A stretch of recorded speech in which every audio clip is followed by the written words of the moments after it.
A major Diddy accuser is now being accused of bribing her boyfriend to back her story. This doesn't look good.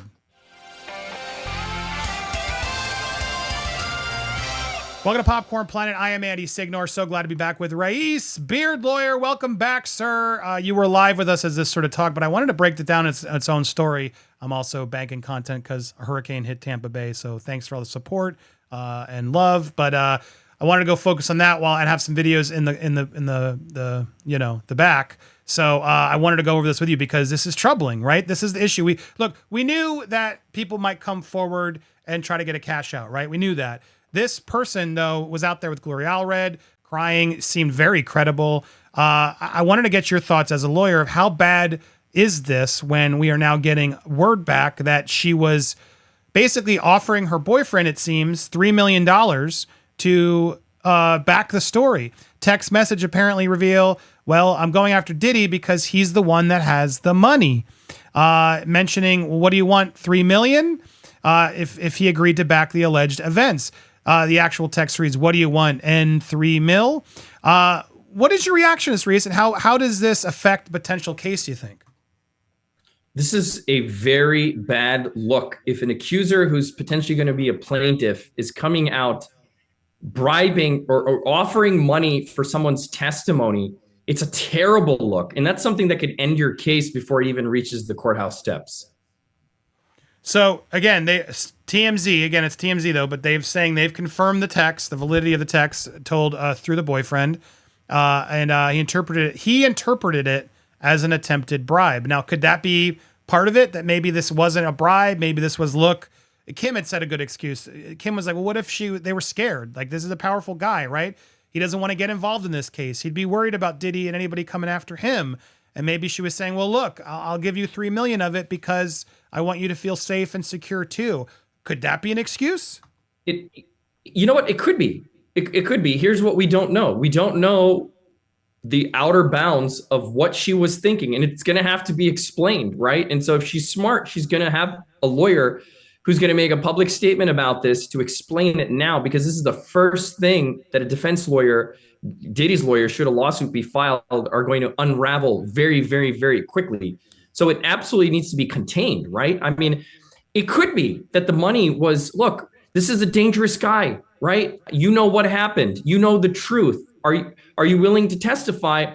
And I will give you some money in exchange for the risk associated with testifying, added security, right? Whatever you need to do. It could be the case. And if that's the case, that can be explained. But without an explanation, this reminds me of like the Menendez brothers jailhouse calls, where they're explaining to someone who later wrote a book about how they're going to manipulate the jury and make up stories, right? This is what this looks like. So without those explanations, it's a terrible look. I mean, the comment here from her attorney, Gloria Allred, she told TMZ, it's very common that rich, powerful men and their supporters attempt to discredit, shame, and humiliate accusers who have the courage to come forward. The complaint speaks for itself.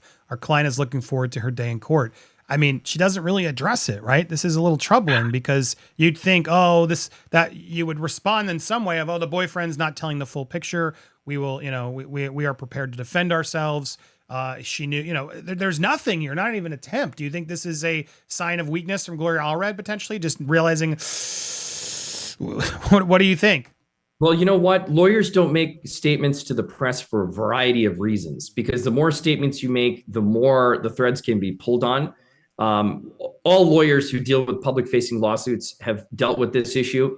It's very risky for the lawyer. It's very, very risky for the client.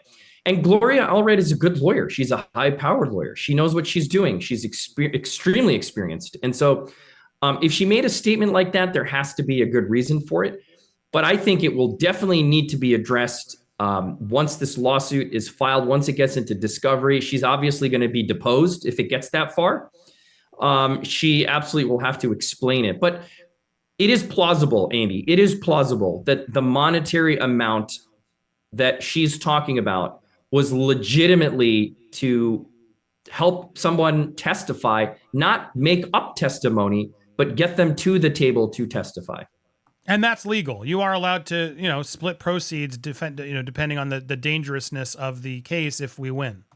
There's nothing illegal about it, but in front of a jury, it discredits you a little bit. right? If a jury knows that somebody's getting paid, it's what lawyers do when they cross-examine experts all the time, right? An expert witness gets on the stand and says, yeah, the brakes on that semi-truck were faulty, and you guys, transportation company, knew about it. We've done the expert report and we've made a determination. And the next piece of testimony comes out on cross-examination is, you got paid $1 million to do that report?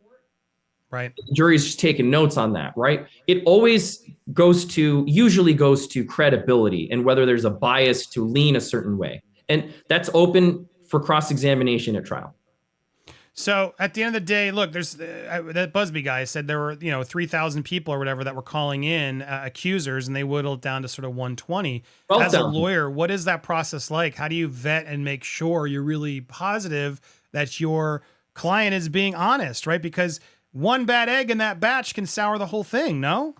It's really hard. It's not what people think. It's an extremely difficult process to weed out, particularly when you have a large swath of plaintiffs, right? Whether it's a class action or a non-class action, every single plaintiff has a story, and you need to verify, particularly in these non-class situations, that they actually have some level of receipts. And granted, discovery can bring out a lot of those facts, but especially in these situations where there may not be a lot of tangible evidence, Andy, right? We're talking about victims, right? SA victims. We're talking about, there's some abuses. We're talking about being held hostage, or you were doused with something, or you received a drug, and whatever the allegations are, it's difficult to have tangible evidence. So imagine the receipts that these lawyers have to actually have in order to bring these claims, and it's got to be significant.